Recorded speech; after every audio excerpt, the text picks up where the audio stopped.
guys, today I'm going to show you how to take the case for your GM power seat transmission and go from this to something closer to this. Step one obviously is getting the seat out of the car. You can't do this with the seat in the car. There's not enough room under there. Now you're going to find there are 4 of these plastic covers that cover up the bolts that secure the seat to the car. Each one of them in the front has one nut underneath of it, and in the back each of them have 2. Now this is an Oldsmobile. I'm not sure if it's the same for Pontiacs, Buicks, Cadillacs, Chevys, but this is how it is on mine. And you can see that just slides off of there. There's a couple of little latches. I was able to just kind of wiggle them off. It probably would be best practice to get like a little screwdriver or a pick.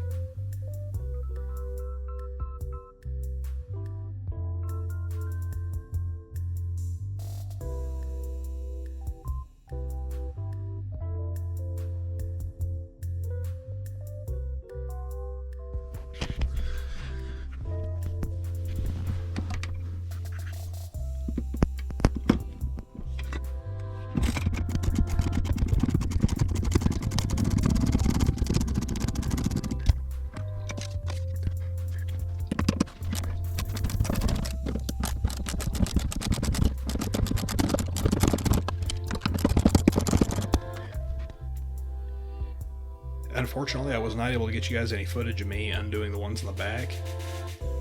When the seat broke, it broke in the very back position, and it was really a struggle to get those out.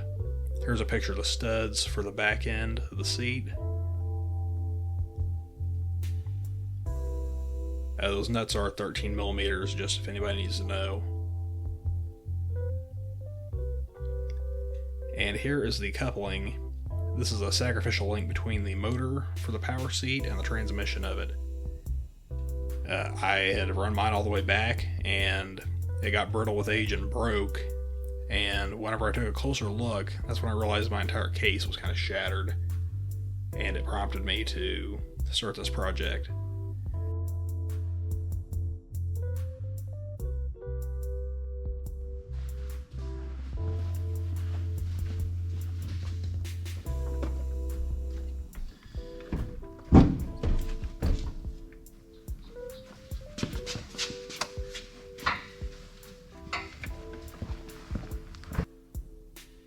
Over here at my workstation, I've got my silicone lubricant. I've got the new power seat transmission case and the new coupler. I got those on eBay. And as you can see, these I guess plastic tubes, they really house some steel cables in them that are kind of like the ones that drive the speedometer in an older car. And they are just secured on to the end by those 2 flat pieces of metal and those 7mm bolts.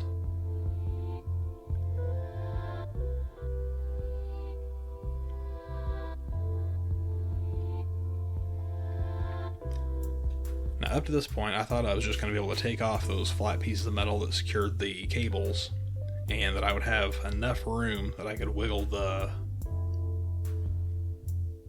power seat transmission off of there. What I had not accounted for was how short and inflexible they were on the driver's side of the seat. And so even after I got those off, there just wasn't enough room to squeeze it out of there. So what I ended up having to do is I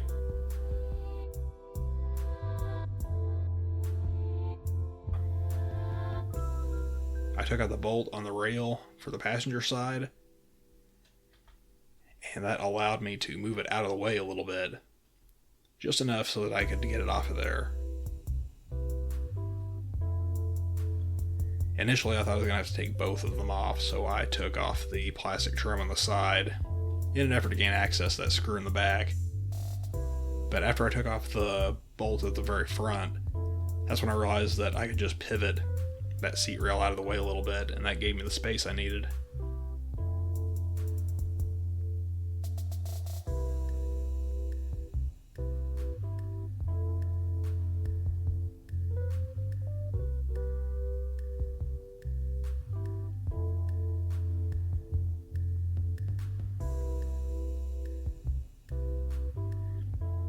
And here it is, the power seat transmission. I'm trying to figure out what to do with it while I move that seat out of the way.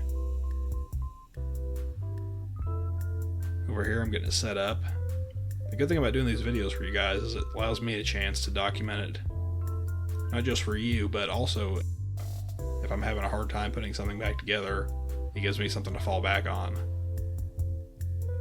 And I'm just going ahead and saving these, like I said, 7mm self-tapping screws that are meant for plastic. The kit that I got from, I believe it was G-Body Parts, came with new ones, but these are always good to have on hand, especially if you deal a lot with 80s GM cars.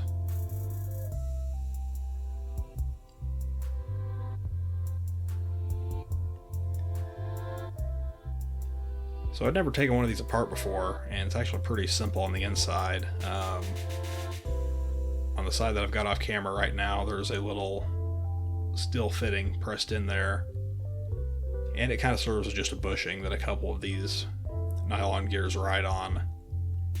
All it took was just a quick tap on the top of my vise, and it fell right out, and I was able to get it out.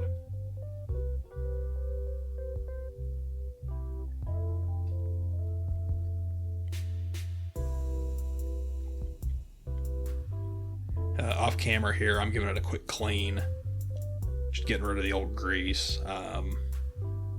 It would probably be fine, but I don't want to have to take the seat out again, so I figured I might as well give it a quick clean and put the silicone grease on there.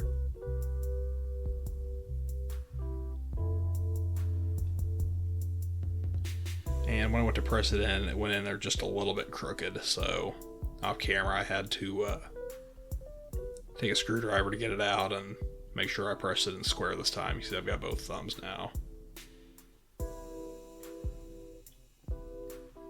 And once that bottom's out, I'm going to take that little gear and I'm going to grease it up, get rid of the old grease, and just give it a healthy little coat of that silicone.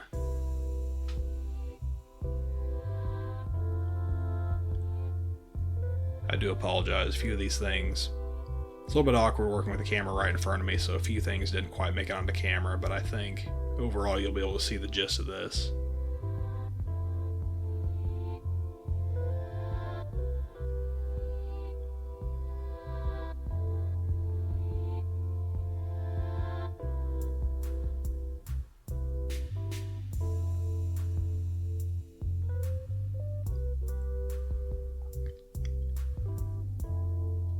And this one's actually surprisingly clean.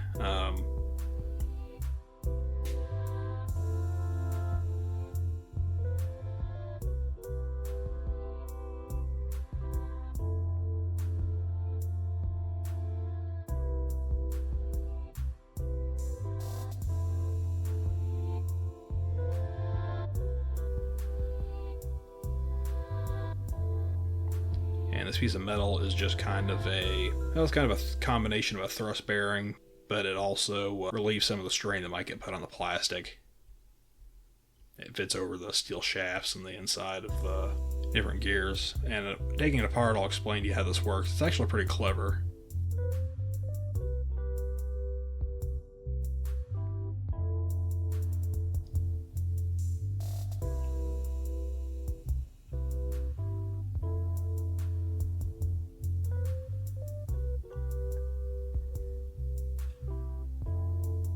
And right here, I'm just putting a little bit of a dab of that adhesive in there, just as a way to kind of help hold things together until the case is screwed together, that is.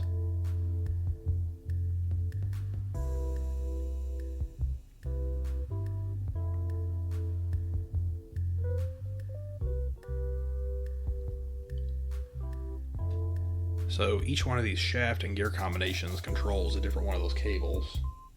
Each pair goes to one shaft, so the pair of cables that control the front elevation goes to one of them. The pair that control the back elevation go to another one. And the last pair go to the actual power rack, so what slides the seat forward and back in the car.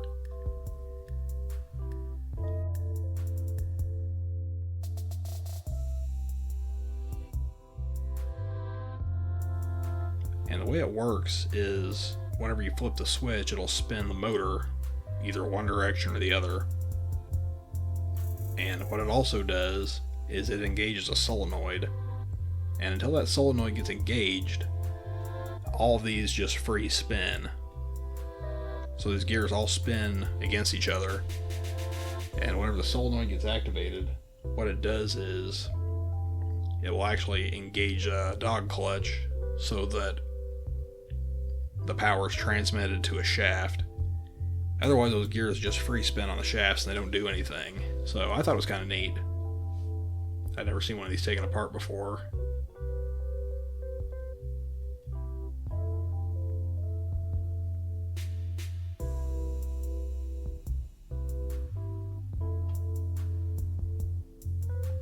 Basically what I'm doing here is I'm just giving them all a quick wipe down, getting rid of the old grease, putting a small layer of the silicone lubricant on there, and putting it back together.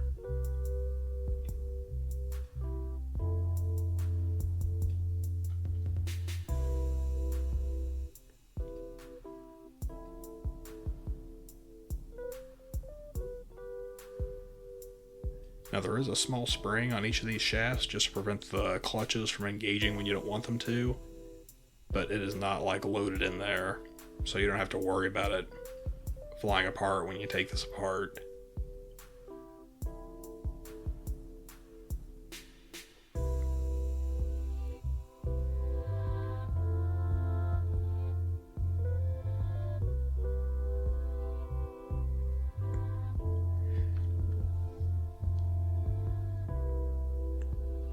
Yeah, I mentioned that I got this case from G-Body Parts. I'm not sponsored by them or anything, but something that you will have to deal with if you work on a lot of these older cars is, especially for like these plastic components, is you just have to get a little bit creative whenever you're trying to find sources for new parts.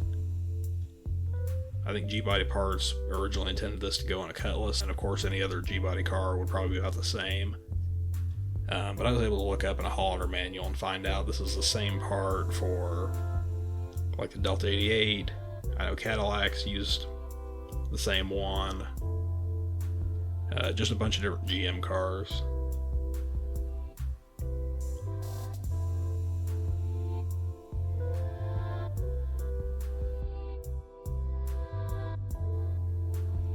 But it's always good to know what's interchangeable, because cars like the Delta 88, I know they've got a big following, but they're not going to have the same kind of recognition or the same status as like your Cutlasses or your Monte Carlos.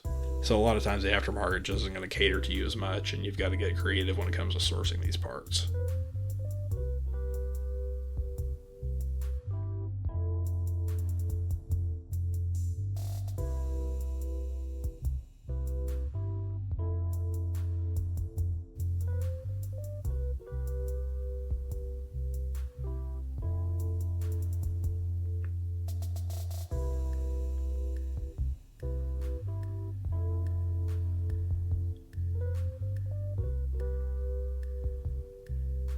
One thing that I wish I had gotten a little bit better footage of is exactly where I'm putting the lubricant on the gears.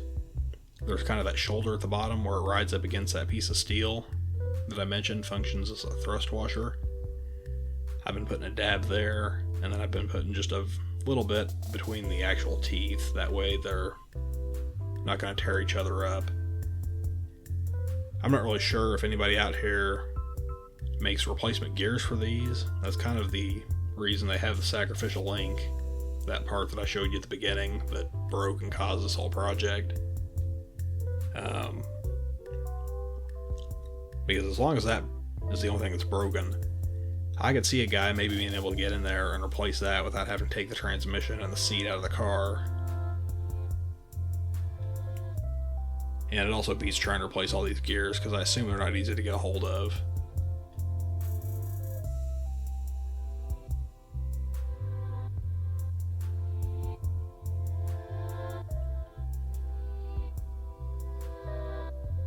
Alright, I've got this half finished, and that brings us to the other half. I wasn't really sure what I was going to find. Really, just about the only thing in there was that solenoid assembly that I told you about. It's got these little collars that ride inside these electromagnets. I believe that whenever it's fully assembled, those top hat shaped things that I just pulled one out sit up a little bit, and then when the coil gets engaged, it comes down, engages the dog clutch for the given cable set that you want to drive, and it'll stay engaged until you let off the button. This piece had another one of those pressed in steel bushings, so I was able to knock it out the same way I did the other one. It had a little bit of old grease and dirt on it that I cleaned off camera. And I had to orient myself a couple times. I just want to make sure that I got it put in there properly. As far as putting this in, all it does is it just slides in there.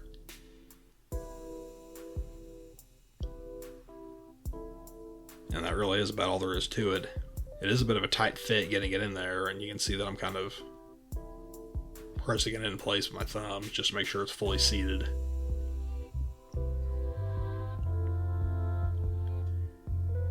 And I left the bushing as the last part, which, if I'd been thinking whenever I took it out, I would have realized it was one of those things that it can only go in one way.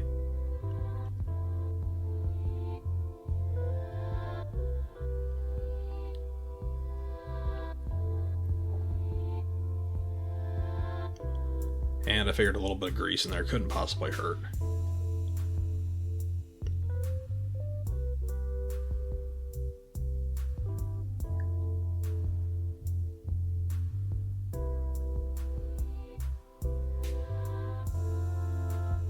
And the last thing to do is put these two together. As you can see, I'm about to run into a little bit of problems here. Tried shaking a little bit because it wasn't fully seating, it wasn't going in there all the way. And I realized something was bound up, wasn't doing where I wanted it to, and I needed to take the thing back apart to figure out what went wrong.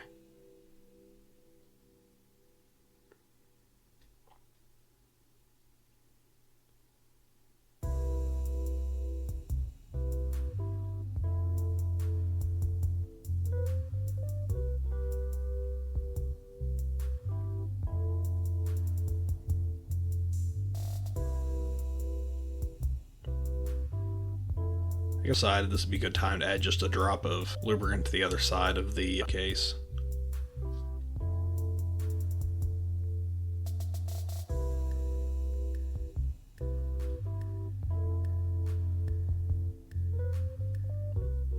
Here I'm checking to see, because I figured one of the shafts was probably bound up because it didn't seem to be going all the way in. I thought maybe it was a case of it just needed to be jiggled a little bit, but pulling the thing apart, I find the problem pretty easily.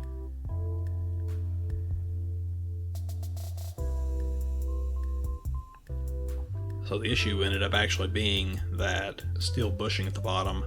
I thought that grease that I put on it was enough to help hold it in place, but as I'm going to find out, and you can see here in a minute, it had shifted over just slightly so that the hole was being blocked on the middle one, and I guess the bottom one too. So I was able to get that centered properly and fully assembled.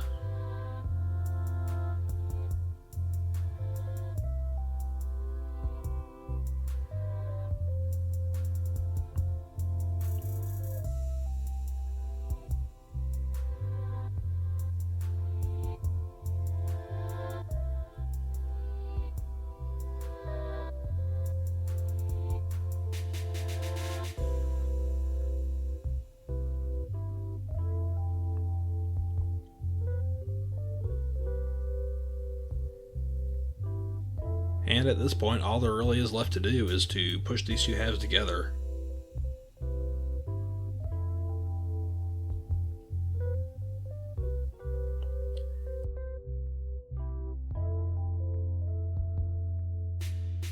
It is a little bit of a tight fit with the ears in the case because they protrude down a little bit and slide into the other ears that have the hole drilled. Kind of the approach I took was I just walked my way around it and I snugged each of them up until all of them were tight.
And here's just a bit of footage of me sliding that coupler on.